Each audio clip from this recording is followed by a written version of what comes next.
আততায়ীদেরকে বলবো বা যারা প্ল্যান করেছিল যে তোরা কি ভেবেছিস হাদি শেষ? নো, একটা হাদিকে গুলি করছস, 1,00,000 কোটি হাদি তৈরি হয়েছে। তোরা মনে করছিস ওসমান হাদি শেষ হয়ে গেছে? নো, ওসমান হাদি শেষ হয় নাই, ঘরে ঘরে লক্ষ কোটি হাদি তৈরি হয়েছে।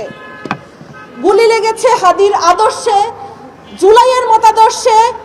জুলাই শেষ হয় নাই, জুলাই সেদিন শেষ হবে যেদিন ভারতের আধিপত্যবাদ শেষ হবে আমাদের দেশের উপর থেকে, সেদিন জুলাই শেষ হবে। জুলাই শেষ হয়নি, জুলাই সেদিন পর্যন্ত শেষ হবে না।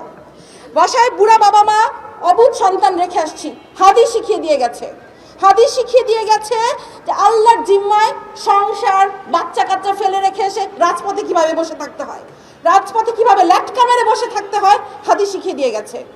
হাদি আমাদেরকে স্ট্র্যাটেজি শিখিয়ে দিয়ে গেছে যে তোমরা কিভাবে রাজপথ দখল করবা, কিভাবে রাজপথ না ছাড়তে হয়, হাদি আমাদেরকে শিখিয়ে দিয়ে গেছে। ৭১-এর ১৬ই ডিসেম্বর আমরা বিজয় দিবস পালন করি। আজকে মনে হচ্ছে আমাদের বিজয় আসে নাই। আমাদের বিজয় সেই দিন আসবে যেই দিন আরোরা আমাদের কাছে আত্মসমর্পণ করবে, যেদিন ইন্ডিয়া আত্মসমর্পণ করবে, সেদিন আমাদের বিজয় আসবে। ততদিন পর্যন্ত আমাদের বিজয়ের জন্য আমরা লড়ে যেতে থাকবো, আমাদের জুলাই চলতে থাকবে। তবু হব না কারো দাস, শোকের শক্তিতে আমরা হব নতুন হাদি। এসো বিপ্লবের তারুণ্যে জীবনটাকে সাধি।